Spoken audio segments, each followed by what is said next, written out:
ఎక్కడైనా ఒక సమస్య ఉత్పన్నమైనప్పుడు అక్కడే పరిష్కారం కూడా దొరుకుతుంది. ఈ రోజు అమెరికా సుంకాల పేరుతో భారత్ లాంటి దేశాల మీద విరుచుకు పడుతున్నప్పుడు కొత్త కొత్త శక్తులు పుడతాయంటూ ఆనంద్ మహీంద్ర అయితే చెప్పడం జరిగింది. భారత్కి ఇప్పుడు ఇది ఒక మంచి అవకాశం అని చెప్పాలి. కాకపోతే తాత్కాలికంగా మనకి కొంచెం ఇబ్బందికి గురయ్యే అవకాశాలు అయితే ఉన్నాయి. ఏంటంటే $86 బిలియన్ ట్రేడ్ జరుగుతుంది మనకి అమెరికాకి. కాబట్టి ముఖ్యంగా దీని మీద ఇప్పటికిప్పుడు ఇబ్బంది పడేవారు ఆక్వా, అలాగే వస్త్ర పరిశ్రమ.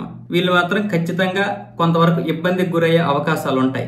కానీ మనం ఈ యొక్క సుంకాల మదనంతో అమృతం తయారు చేయాలి. ఇంతకుముందు జర్మనీ, జపాన్, ఫ్రాన్స్, కెనడా వంటి దేశాలు ఏం చేశాయి? సుంకాలు ఎక్కువైపోవడం వల్ల ఇప్పుడు కొత్త ఇంజిన్లు ప్రపంచానికి దొరుకుతున్నాయి. అదే సుంకాలు విధించకపోతే మళ్ళీ వాళ్ళు అమెరికా మీద ఆధారపడేవారు.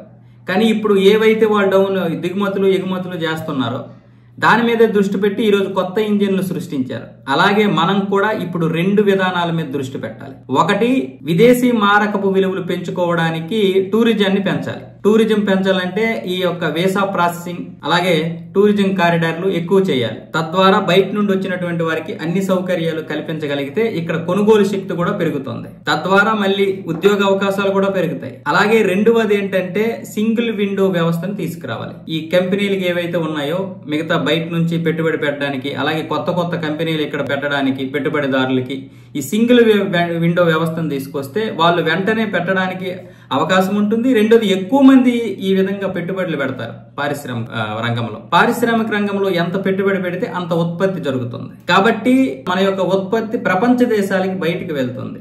అలాగే మన అవసరాలు కూడా తీరుతాయి. దీనివల్ల దిగుమతులు తగ్గుతాయి, ఎగుమతులు పెరుగుతాయి. అమెరికా లాంటి దేశం మీద ఆధారపడాల్సినటువంటి అవసరం ఉండదంటూ ఇప్పుడు ఆనంద్ మహీంద్ర గారు కూడా చెప్పడం జరిగింది. ఖచ్చితంగా ఇప్పుడు ఇది మనకి ఒక సువర్ణ అవకాశం అని చెప్పొచ్చు.